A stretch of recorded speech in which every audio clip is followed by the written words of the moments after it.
Mosaic, a daily news program from Link TV, presents a selection of news reports from independent and state-controlled broadcasters from throughout the Middle East.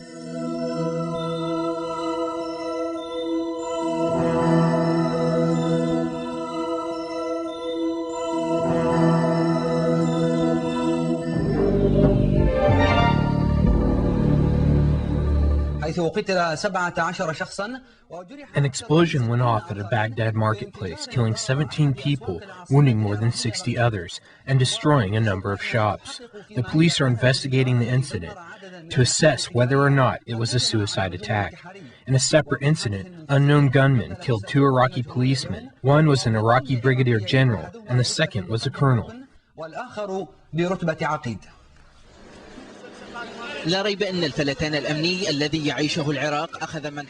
The security lapse in Iraq is taking a dangerous turn. Security continues to be a prevailing issue. A car bomb exploded in a crowded marketplace at the new Baghdad district, killing and wounding dozens of people. Additionally, 18 cars were destroyed, and a number of shops and residential buildings were damaged. The blast left a big crater in the ground, indicating that large amounts of explosives were used, to the extent that the sound of the explosion was heard miles away.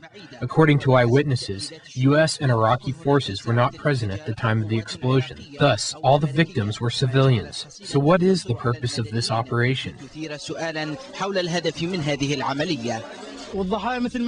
As you can see, there are about 60 to 70 victims. We pulled out the charred bodies. This vehicle was full of people. Also, the cars over there were transporting families. As you can see, there are a lot of doctors' offices in that building, and the other one is a residential building. Here are the cars, right in front of you. About 60 people were burned to the bone. As I witnessed, 15 to 16 cars were burned, ranging from minivans to compact vehicles. The army, police, paramedics, and firemen rushed to the explosion site to get the situation under control. Meanwhile, specialized teams removed pieces of charred vehicles and rubble. People were shocked and scared of the magnitude of the attack. They are questioning the existing security policies, since the situation continues to deteriorate day after day. Every vehicle had about 10 to 15 people. This car alone had 6 to 7 people. They were either dead or wounded, and they needed to be transported to the hospital. We asked the Iraqi government and Dr. Ibrahim al-Jafari to close the border. What lies ahead is a dismal future for the Iraqis, who are becoming victims of the new reality on the ground. Unfortunately, this reality is what has been controlling the lives of Iraqi people. The real war zone occurred in Baghdad today. Until the situation improves, these images will remain the norm. Hussein Abdel Wahab, Abu Dhabi TV, at the explosion site, Baghdad.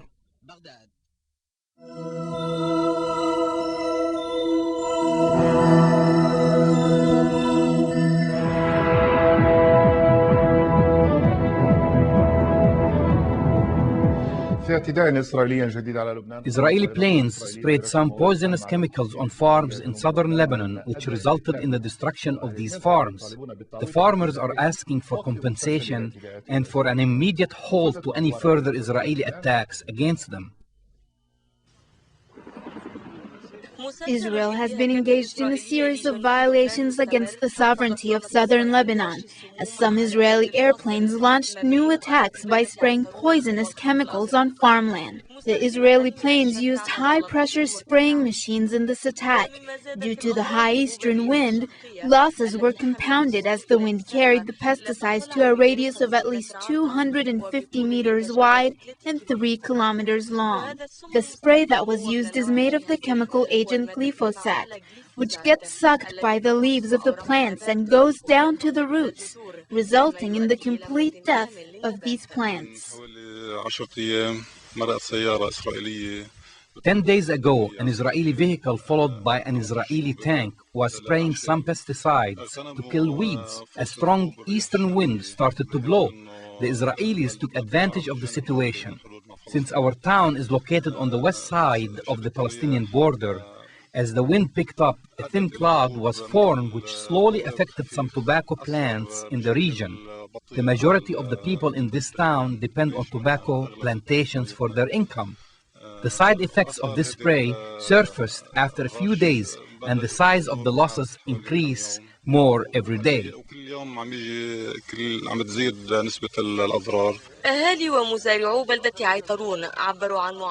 The people of Etrouan voiced their anger over the losses incurred on their tobacco products. Tobacco plantations are their only source of income. Etrouan is a town that has been and still is resisting and confronting the Zionist enemy. Such plantations have been watered by the people's sweat and the blood of the freedom fighters.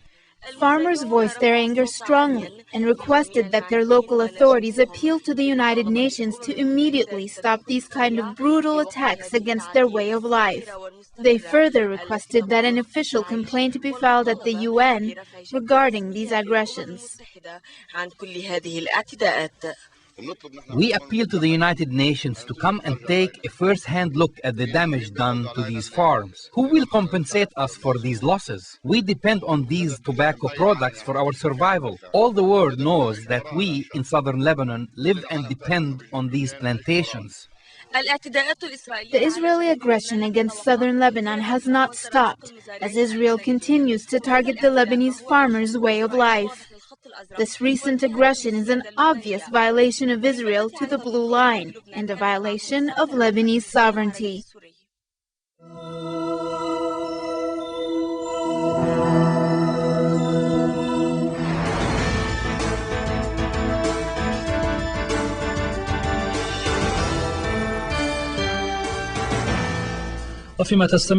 While preparations are underway for the Lebanese parliamentary elections, the Christians Maronites are presenting their view of the current election law.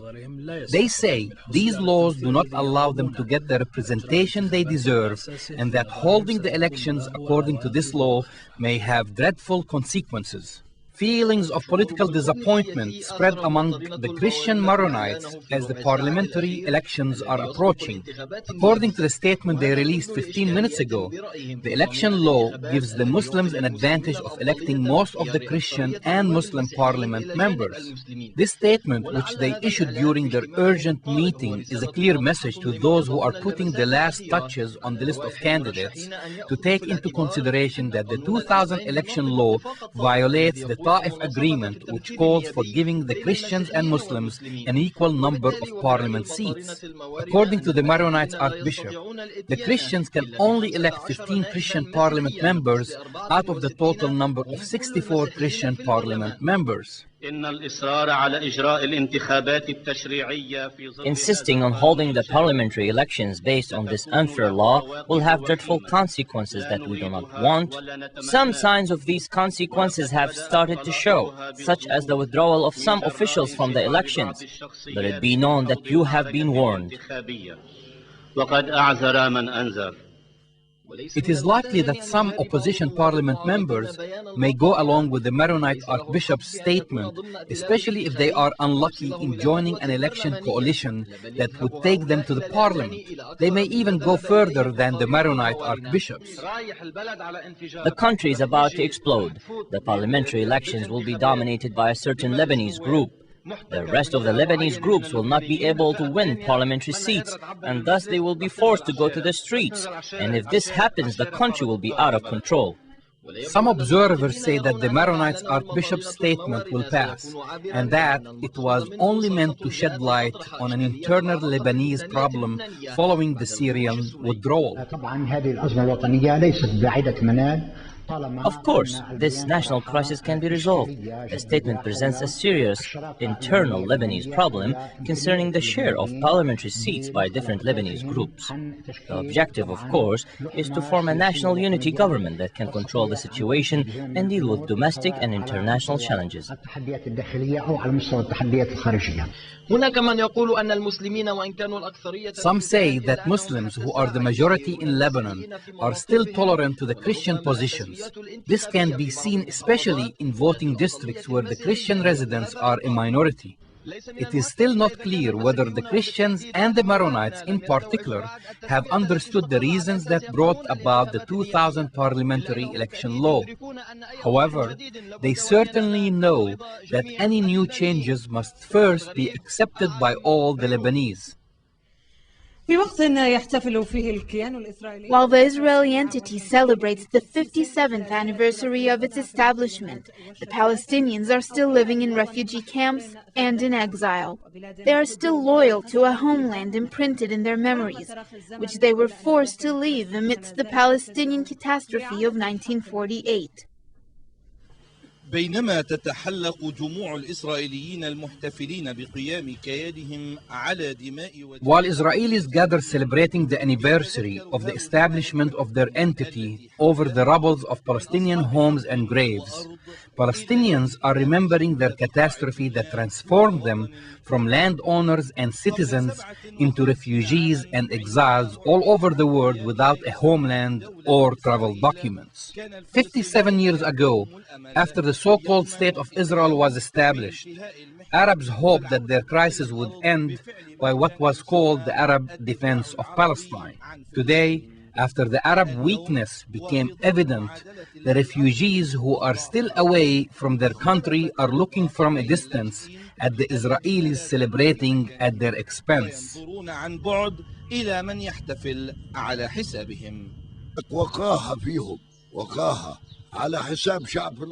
How dare they? They are living at the expense of the Palestinian nation. They are celebrating at the expense of another nation. They came from all over the earth. In my opinion, none of the Arab countries are legitimate. Not a single Arab country is.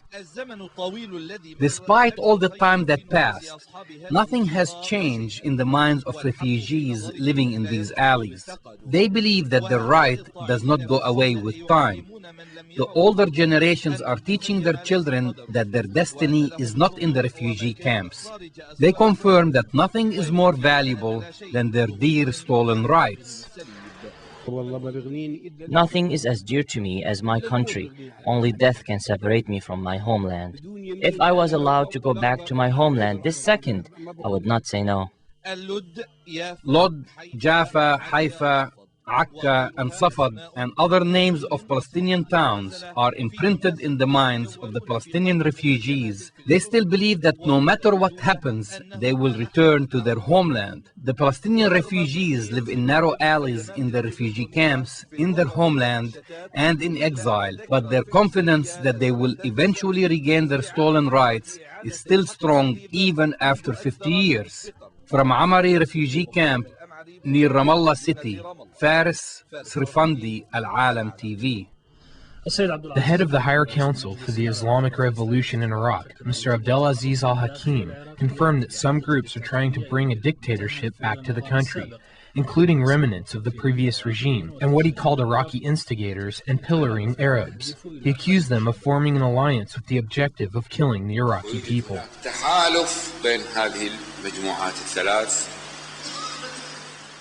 Now, there is an alliance between these three groups. They are committing all these crimes which we have been witnessing and hearing about every day. What is happening now has never happened in the Islamic history. At least I myself have never heard that an entire nation has been declared an infidel through a religious decree. Bin Laden and his followers declared that the Iraqis are infidels because they accepted the elections. They consider all those who accept the elections infidels.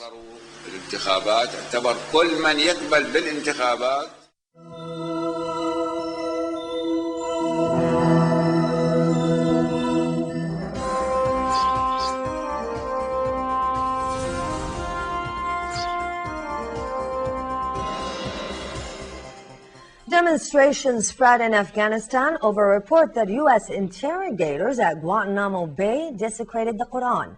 3 protesters were killed. Several hundred students held a peaceful protest in the capital, Kabul, but elsewhere demonstrations turned violent. A day after 4 people were killed and 70 wounded in riots in the eastern city of Jalalabad. Protesters threw stones at police near Jalalabad, where protests began on Tuesday, and eventually gunfire broke out and 2 protesters were killed. Elsewhere, protesters attacked police and government offices in Wardak province, southwest of Kabul.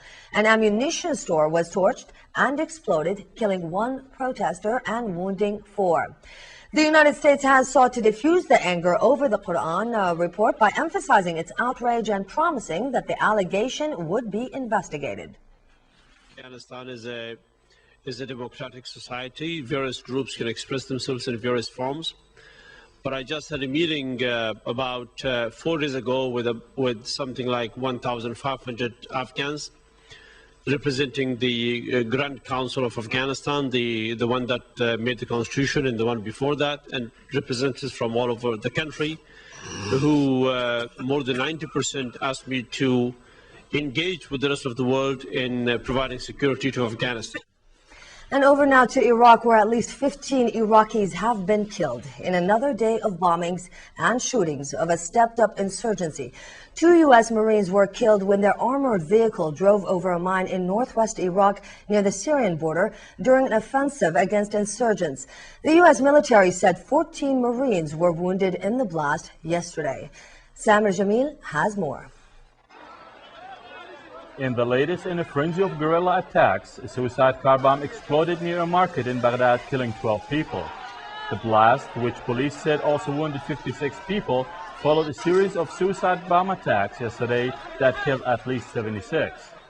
Elsewhere in Iraq, witnesses said 2 car bombs exploded in the oil-rich city of Kirkuk, one targeting Iraqi police and the other targeted a U.S. convoy. The first car bomb exploded at a police checkpoint near a road leading to the northern city of Salmaniya, wounding 1 policeman. The second car bomb, aimed at a U.S. convoy, killed 2 civilians and wounded 11.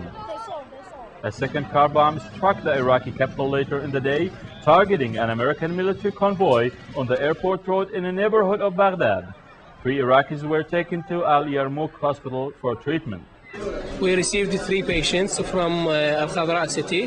One of them had a head injury by a missile, and the other 2 had fractures in the legs and fracture in the upper arms. Flames and black smoke rose skywards over mangled market stalls and cars in the mostly Shia New Baghdad district after the blast. Frantic young men, some crying, pushed wooden carts carrying charred bodies of women and men. Guerrillas also targeted ordinary Iraqis who cooperate with government security forces or U.S. troops.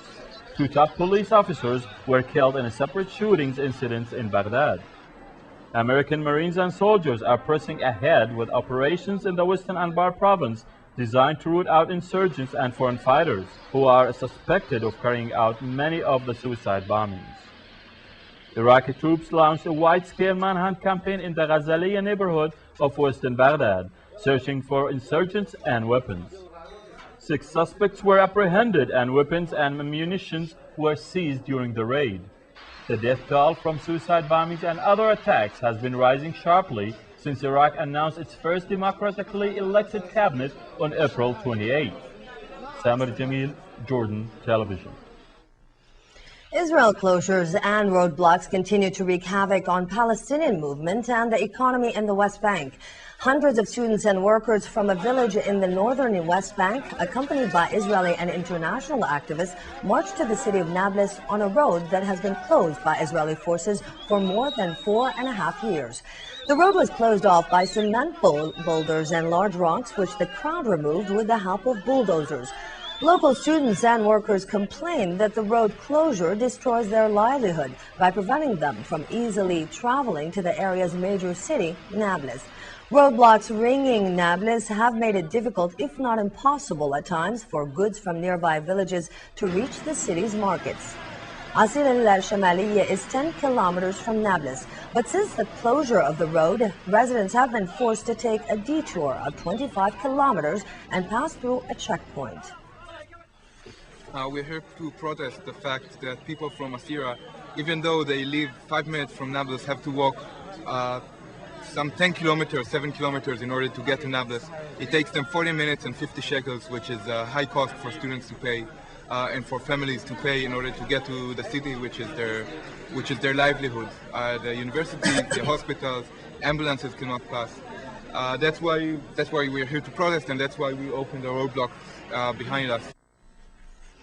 Defiant Jewish settlers have launched a string of demonstrations, protests, a live televised denunciation of Prime Minister Ariel Sharon. Sharon's decision to evacuate thousands of Jewish settlers from 21 settlements in Gaza and 4 in the northern West Bank has angered the settlers, who have vowed widespread public disobedience to disrupt the evacuation plan scheduled for August. The Gaza settlers continued building a synagogue in recent months despite the government's order to clear the settlements before handing the land back to Palestinian control. In the West Bank, a Palestinian landowner in the village of Salem said a gang of settlers from a nearby settlement had torched olive trees on his property and earlier in the day beaten up a neighbor. A number of Lebanese opposition groups met in an attempt to resolve growing differences on an electoral law to be adopted during Lebanon's upcoming elections, set to start later this month. The so-called Bristol Gathering, which included Druze, Muslim, and Christian politicians, was set up following the assassination of former Prime Minister Rafiq al-Hariri last February. Many of the opposition leaders have voiced their reservations over the electoral law that has brought the majority pro-Syrian deputies to the current parliament. Lebanon's Maronite patriarch Nasrallah Sfair criticized the current electoral law, saying it does not grant Christians fair representation in the parliament. Separately, UN troops in southern Lebanon have said they would open an investigation after a short-range rocket fired from Lebanon struck a town in northern Israel. The Katyusha rocket damaged a building but caused no casualties. Syrian President Bashar al-Assad has held talks in the Egyptian Red Sea resort of Sharm el-Sheikh with President Hosni Mubarak. The discussions focused on regional and bilateral issues, especially those related to the peace process and the situation in Iraq. The talks also dealt with the situation in Lebanon following the Syrian pullout from the country. The U.S. Senate committee has said British parliamentarian George Galloway and former French Interior Minister Charles Pasqua benefited from the UN All-for-Food program for Iraq, a charge that both men denied. A report by the committee said Galloway had been given allocations for 20 million barrels of oil, while Pasqua got 11 million barrels with the personal approval of ousted Iraqi President Saddam Hussein. Under the program, which allowed sanctions clamped Iraq to sell some oil to buy basic goods, such allocations could be sold on to traders for up to 30 cents a barrel.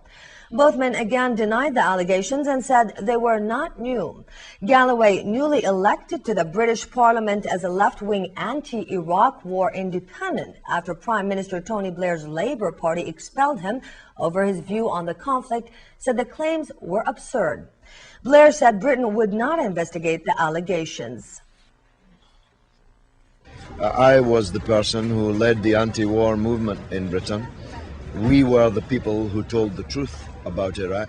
Mr. Blair and Mr. Bush, it turns out, told a pack of lies. And Pasqua is a one-time close associate of French President Jacques Chirac. He has denied any wrongdoing and is now a member of the French Senate with parliamentary immunity from prosecution in his home country. British Prime Minister Tony Blair has said he would support referring Iran to the United Nations Security Council if it resumed its nuclear activities. Iran is impatient with the slow pace of talks with France, Britain, and Germany, who want to stop Tehran developing any nuclear weapons, and has threatened to restart parts of its nuclear fuel program, amid fears that Washington may consider military action against Iran or give tacit approval to an Israeli strike on the country. He said U.S. President George W. Bush had made clear that nobody was talking about military action. He noted, however, that Washington could not officially take any options off the table. Well, let's wait and see what actually happens, but we certainly will support referral to the UN Security Council if Iran breaches its undertakings and obligations. And quite how that will come about, we've got to work out with our colleagues and allies, but those international rules are there for a reason. They've got to be adhered to.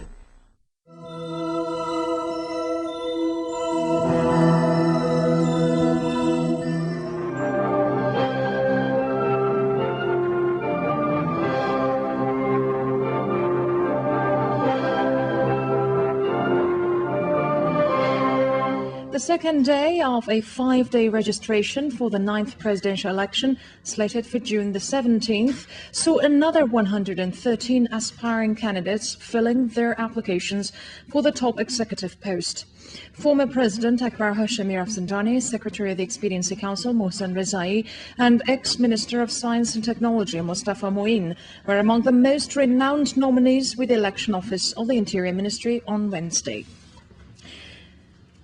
Foreign Minister Kamal Kharrazi says resumption of uranium enrichment in Isfahan Uranium Conversion Facility, or UCF, is within the framework of the Islamic Republic's legal domains. Kharrazi said on Wednesday Iran will never accept a permanent halt to its uranium enrichment, adding Iran-EU talks will persistently go ahead.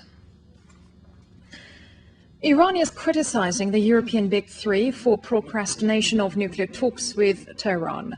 A senior Supreme National Security Council official, Ali Agha Mohammadi, said on Wednesday the EU trio have been given an extra 42 days besides a previously agreed deadline. In reaction to recent threats by some European states, the Iranian negotiator said instead of waging a war of words, they are expected to make good on their pledges towards Iran.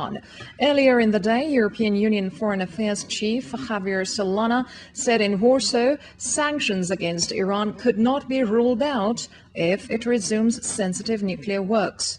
However, he urged continued negotiations as the best manner to solve the problem on Iran's nuclear program.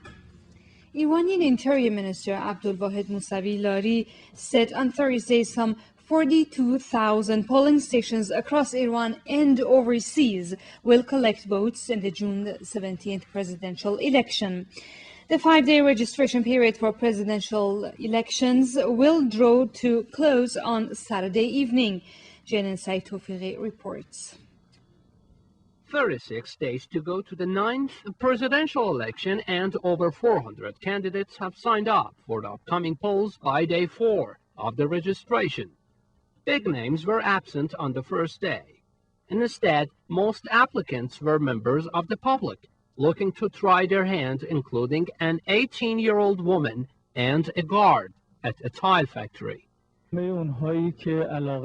Candidates must strictly consider legal obligations and laws about qualified hopefuls. I strongly recommend they have self-assessment to see if they meet the requirements before they sign up. Among renowned figures on Wednesday were former President Akbar Hashemi Rafsanjani, who chairs the Expediency Council. The Islamic Iran Participation Front has chosen former Minister of Science and Higher Education Mustafa Moin as its candidate. Former Police Chief Mohammad Bagher Ghalibaf is expected in Interior Ministry building on Friday. The 5-day registration period comes to an end on Saturday evening, and the Guardian Council will have a week to vet the applications. But the real race is about to begin in the days to come. Saitofiri. The views expressed on Mosaic are not those of Link TV or its sponsors, but of the broadcasters themselves. Mosaic is made possible by a grant from the John S. and James L. Knight Foundation, which promotes journalism excellence worldwide and invests in the vitality of 26 U.S. communities, and the William and Flora Hewlett Foundation. Additional support is provided by the Firedoll Foundation and Henry and Virgilia Dakin.